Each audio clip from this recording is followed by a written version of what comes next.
Merhaba değerli izleyicilerim, kanalıma hoş geldiniz. Yeni bir video ile karşınızdayım. Sizler için yeni görüntüler, yeni paylaşımlar sunuyorum. Paylaşımlarım Erkan Meriç ve Hazal Subaş çiftinden olacak.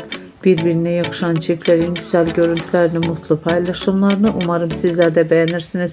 Sizlerden tek dileğim kanalıma abone olup like atmayı unutmayın. Hoşça kalın, sağlıcakla kalın arkadaşlar.